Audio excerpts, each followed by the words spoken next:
তাহলে 2025-এ দেবদার line up এখন থেকেই মোটামুটি ফিক্সড, এবং দুটো মোস্ট অ্যান্টিসিপেটেড প্রজেক্ট দেবদা 2025-এ আনতে চলেছেন, একটা রঘু ডাকাত আর একটা চাঁদের পাহাড়। এই বিষয়টা নিয়ে একটা চূড়ান্ত লেভেলের জলঘোলা কিন্তু, এবং বলতে পারি আমরা কান্নাঘুষো কিন্তু চলছে। হ্যালো এভরিওয়ান, চলে এলাম একটা নতুন ভিডিও নিয়ে। আশা করছি তোমরা সবাই খুব ভালো আছো। আমরা সকলেই জানি ইতিমধ্যে দেবদা কিন্তু নির্বাচনের প্রচারের জন্য প্রচণ্ডভাবেই ব্যস্ত, কেননা সামনে ভোট আছে, আমরা জানি। কিন্তু তারই মধ্যে আমরা যদি দেখতে পাই, দেবদা এমন একজন মানুষ যিনি এত কিছুর মধ্যেও মির্জা ছবিটার প্রিমিয়ারে তাকে দেখতে পাওয়া গেছে, মানে প্রচণ্ড সাপোর্টিভ একজন মানুষ। ডেফিনেটলি এটা তো বলতেই হবে। তো আমি কিছুক্ষণ আগে সিনেবাস বলে ফেসবুক পেজটির একটি পোস্ট দেখছিলাম, এবং সেখান থেকেই জানতে পারলাম বেশ কিছু তথ্য। সেগুলো তোমাদের সঙ্গে শেয়ার করি। অবশ্যই আমি লিঙ্কটা দিয়ে রাখবো, তাদের পোস্টের লিঙ্কটা আমি কমেন্ট বক্সে দিয়ে রাখবো।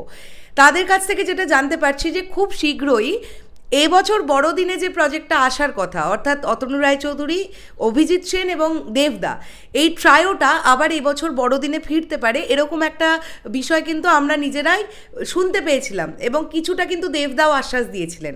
তো প্রথমত শোনা যাচ্ছে সেই ছবিটার অ্যানাউন্সমেন্ট নাকি খুব শীঘ্রই আসতে চলেছে।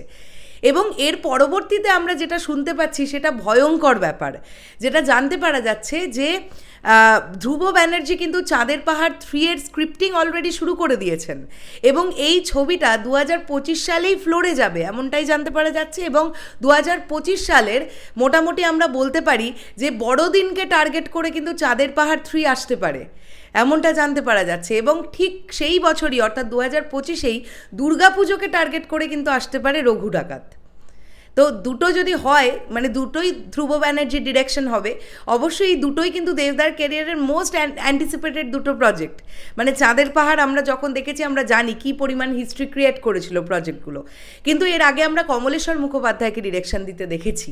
তো এখন আমরা ধ্রুব ব্যানার্জিকে আই হোপ সো ডিরেকশন দিতে দেখতে পাবো, এবং অবশ্যই আমরা ধ্রুব ব্যানার্জি ডিরেকশনের প্রতি আস্থা রাখবো। এবং যেটা জানতে পারা যাচ্ছে, চাঁদের পাহাড় 3 এর গোটা শ্যুটটাই নাকি রাশিয়া কেন্দ্রিক হবে। তো এই এতগুলো আপডেট কিন্তু মোটামুটি উঠে আসছে। এবার দেখো, দেবদা এবং তার প্রোডাকশন হাউসই সব থেকে বেটার জানেন যে তাদের 2025-এর লাইন আপ কী। এত একদম ক্লিয়ার ঝকঝকে তকতকে আপডেট এক্ষুনি আমাদের কাছে আসাটা পসিবিলিটিস অনেক কম, কিন্তু আমি মনে করি যে যা রটে তাহার কিছু ঘটে। তো এরকম যখন একটা রটছে, তাহলে এরকমটা হলেও হতে পারে যে রঘু ডাকাত এবং চাঁদের পাহাড় 3 আমরা এই দুটো প্রজেক্টই 2025-এ পেতে চলেছি। তাহলে 2024-এ আমরা কি পাচ্ছি? আমরা 2024-এ পাচ্ছি টেক্কা, 2024-এ পাচ্ছি খাদান, 2024-এ আমরা পাবো অভিজিৎ সেনের ডিরেকশনে দেবদার নতুন প্রজেক্টটা। আর 2025-এ ইতিমধ্যেই আমরা দুটো প্রজেক্ট পেয়ে গেছি, আরও নিশ্চয়ই একটা হবে, কেননা আমরা জানি যে দেবদা কিন্তু বছরে মোটামুটি 3টে করে প্রজেক্ট নিয়ে আসছেন। খাদান নিয়ে তো আলাদাই লেভেলের এক্সাইটমেন্ট আছে দর্শক মহলে, এটা নিয়ে কোনো কথাই হবে না। তারই মধ্যে অভিজিৎ সেনের ছবিটা এই বছরের ক্রিসমাসে আসছে। অভিজিৎ সেন কিন্তু এখনও একবারও ফেল করেননি।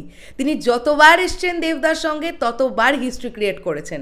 এবং তোমরা মিলিয়ে নিও, এই বছর বড়দিনে যে ছবি যেরকমভাবেই আসুক না কেন, আবার অভিজিৎ সেনের ছবিটা প্রচণ্ড ভালো বিজনেস করবে, কেননা উনি না অডিয়েন্সের নার্ভ বুঝতে পারেন, কোন গল্প অডিয়েন্স দেখবে এবং কেন দেখবে, এই পুরোটা ব্যাপারটা রিসার্চ করে তবে উনি ছবি তৈরি করেন। তো সেটা একটা কোথাও না কোথাও গিয়ে ভালো লাগার জায়গা তো অবশ্যই। তো এই ছিল এখনকার ভিডিও। তোমাদের কি বক্তব্য অবশ্যই কমেন্ট করে জানাও। খাদান কবে রিলিজ হবে জানি না, খাদানের রিলিজ ডেটটা খুব তাড়াতাড়ি জানানো হোক, আমরা সবাই সুপার এক্সাইটেড। এটাই চাই টেক্কার আগে খাদান আসুক, কেননা দুর্গাপুজোয় টেক্কা আসছে জানি।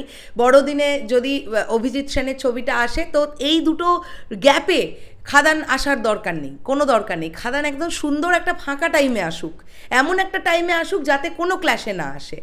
মানে তাহলে এই ছবিটার বিজনেস আরও ভাবা যাচ্ছে না, জাস্ট ভাবা যাচ্ছে না। শেষ করলাম ভিডিওটা, দেখা হচ্ছে আবার খুব শিগগিরই নতুন কোনো ভিডিও নিয়ে। তাহলে এখনের জন্য সকলকে বললাম টাটা।